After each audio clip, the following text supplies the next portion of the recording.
Sementara itu, Golkar pastikan Presiden Joko Widodo dan Presiden terpilih Prabowo Subianto akan hadir dalam penutupan Musyawarah Nasional Partai Golkar besok. Golkar juga memastikan mengundang mantan Ketua Umum Partai Golkar Erlangga Hartarto hingga Wakil Presiden ke-10 dan ke-12 RI yang juga senior Partai Golkar Yusuf Kala.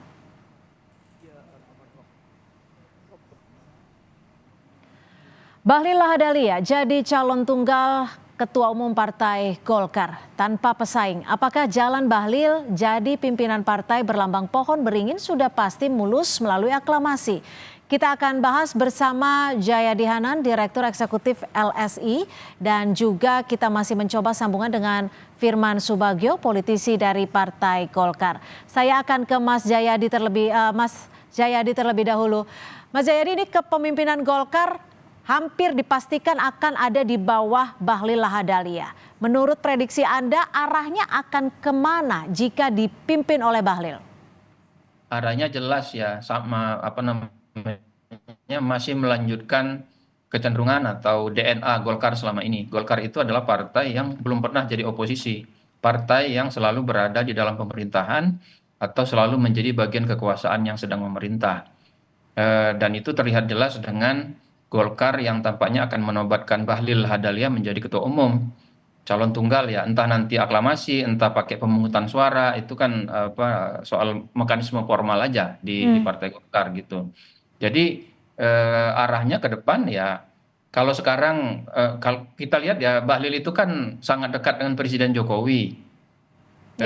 Itu sudah jadi rahasia umum. Tapi pada saat yang sama, terutama di Pilpres lalu kan terlihat sekali bahwa Bahlil Lahadalia juga adalah tim yang sangat berupaya keras untuk memenangkan Prabowo Gibran. Di banyak kesempatan kita bisa melihat bagaimana Pak Bahlil itu dekat dengan Pak Prabowo ya, secara personal maupun dalam pengertian mereka sebagai sesama anggota kabinet. Jadi kalau lihat itu, dan apalagi tadi diberitakan bahwa Pak Jokowi sekaligus Pak Prabowo sebagai presiden terpilih akan sama-sama hadir dalam Munas ini. Itu berarti Bahlil sudah berada di dalam restu kedua presiden tersebut, presiden lama yang segera turun dan presiden baru yang segera akan dilantik. Mas Jayadi, jika Anda menyebutnya ada kedekatan yang luar biasa antara Bahlil Lahadalia yang nantinya diprediksi kuat akan menjadi ketua umum Partai Golkar dengan Presiden Jokowi, lalu bagaimana nanti bentuk struktur dari Partai Golkar itu sendiri? Diakomodirnya akan bagaimana? Saat ini kan tidak terlihat ada faksi-faksi yang berseteru di Partai Golkar kan. Kalau dulu kan kita di masa Erlangga kita masih melihat ada dua faksi utama yang bertarung, yaitu faksi Erlangga Hartarto dan faksi Bambang Susatyo. Sehingga ada istilah perlu saling akomodasi gitu kan. Tapi kalau sekarang saya kira sudah ada kesepakatan di tingkat elit tentang bagaimana struktur itu akan terbentuk. Maka nama-nama yang sekarang menjadi figur-figur utama di Partai Golkar seperti Agus Gumiwang, kemudian nama-nama seperti Doli Kurnia, kemudian termasuk Bambang Susatyo, dan nama-nama yang selama ini sering menunjukkan dukungannya kepada Bahlil, walaupun kita perkirakan bisa juga menjadi ketua umum atau mencalonkan diri jadi ketua umum, itu semuanya akan diakomodasi. Jadi saya kira pembentukan strukturnya akan lebih mulus gitu. Sepanjang kita berasumsi bahwa Bahlil direstui oleh Pak Jokowi sekaligus juga oleh Pak Prabowo. Jika tidak ada faksi-faksi, dalam artian Golkar ini akan semakin lebih solid.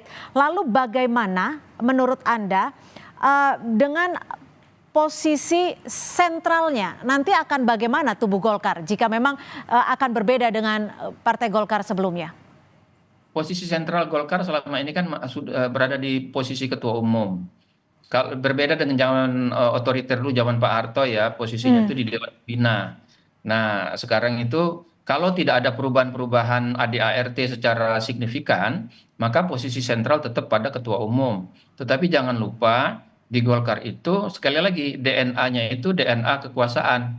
Maka posisi sentral akan dipegang oleh ketua umum sepanjang ketua umum itu mampu membuat Golkar dekat dengan kekuasaan dan memperoleh semua benefit atau keuntungan-keuntungan politik maupun non politik bagi Partai Golkar dari kekuasaan yang Golkar berada di dalamnya. Jadi Hmm. kalau nanti misalnya Pak Bahlil untuk menjadi sentral, maka dia harus memegang dua posisi atau peran politik sekaligus sebagai ketua umum, tapi sekaligus dia juga bisa menjadi jembatan kepada presiden yang sedang berkuasa gitu. Hmm. Jika Anda sebutkan tadi harus menjaga kedekatan dengan presiden yang sedang berkuasa, apakah ini nantinya kewenangan mutlaknya juga akan tetap berada di posisi-posisi sentral dalam artian Ketua Umum Partai Golkar itu sendiri dalam menentukan kebijakan partainya?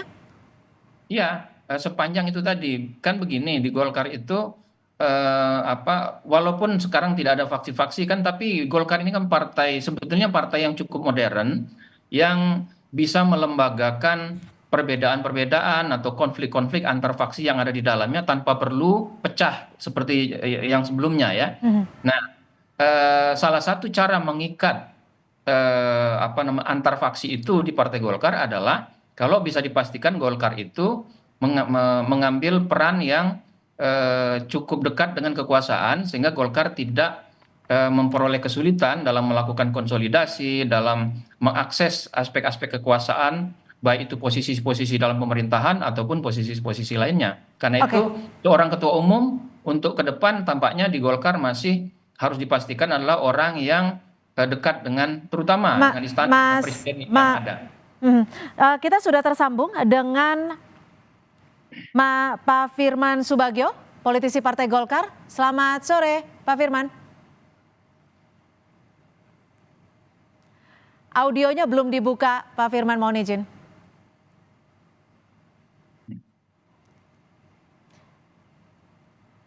Baik, sambil kita mencoba memperbaiki audio dengan Pak Firman Subagio, saya kembali ke Mas Jayadi. Mas Jayadi, jika Anda tadi menyebutkan bahwa Bahlil Lahadalia memiliki kedekatan dengan Presiden Joko Widodo. Tapi di sisi lain, Partai Golkar selalu memiliki histori yang mendukung pemerintahan yang sedang berkuasa. Nantinya Pak Bahlil ini akan lebih loyal kemana? Jokowi kah atau Prabowo Subianto yang akan menjadi presiden berikutnya? Menurut saya dia akan dalam konteks ini tanda kutip ya loyal kepada presiden yang sedang berkuasa gitu. Artinya Jokowi akan ditinggalkan seperti itu Ya, atau bagaimana? ya tidak berarti meninggalkan, tapi kan memang realitasnya begitu. Yang berkuasa kan presidennya yang baru, bukan Pak Jokowi lagi kan gitu. Bahwa secara personal sebagai teman Pak Jokowi tidak ditinggalkan itu sesuatu yang niscaya gitu. Nah, bagaimanapun Golkar itu mengapa dia akan selalu dekat dengan kekuasaan? Satu, Golkarnya sendiri DNA-nya itu belum pernah menjadi oposisi. Yang kedua, Golkar itu kan partai besar. Fakta bahwa Golkar itu dalam beberapa pemilu terakhir selalu berada pada posisi dua besar atau tiga besar ya. Baik. Terakhir itu dua besar, hanya kalah dari PDI Perjuangan. Jadi itu juga penting bagi kekuasaan untuk mengajak Oke, Golkar di dalam artinya koalisinya. akan tetap lebih ke presiden yang berkuasa. Saya ke Pak Firman. Pak Firman, selamat sore. Ini sudah dipastikan Bahlil akan memenangkan secara aklamasi sebagai ketum Partai Golkar? Ya, kalau kita lihat dari proses tahapan pendaftaran kemarin, kan awalnya memang ada beberapa calon, termasuk Pak Bambang Susatyo dan kemudian juga ada Pak Agus Gumiwang, juga yang lainnya.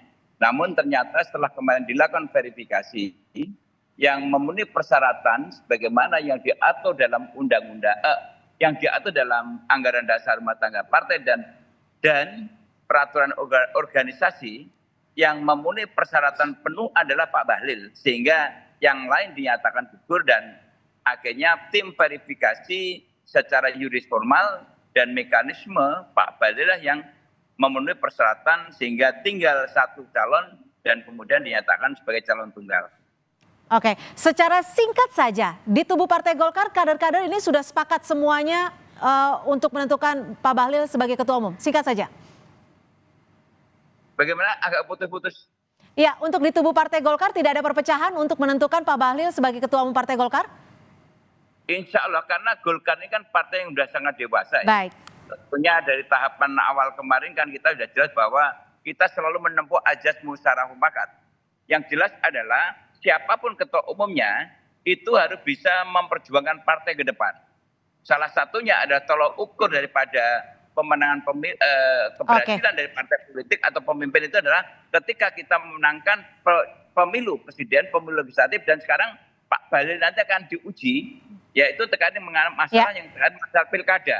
Nah, pilkada ini ada tantangan besar, oleh karena itu ini salah satu yang nanti dalam waktu dekatnya akan menjadi ujian keberhasilan Pak Bahlil. Baik, kita akan nantikan informasinya secara resmi, nanti Golkar akan mengumumkan ketua umum Partai Golkar yang baru. Terima kasih Pak Firman Subagio, politisi Partai Golkar, dan juga Mas Jayadi Hanan, Direktur Eksekutif LSI, sudah bergabung bersama kami di Kompas Petang. Selamat sore.